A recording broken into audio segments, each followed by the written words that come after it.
கூடுமோ ராஜனோடு ராணி வந்து சேரும். இந்த ராஜயோகம் காலம் தோறும் வாழும். இது மன்மத சாம்ராஜ்யம், புது மங்கள சௌபாகியம்.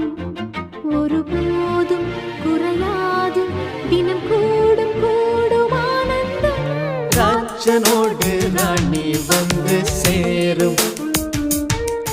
இந்த ராஜயோகம்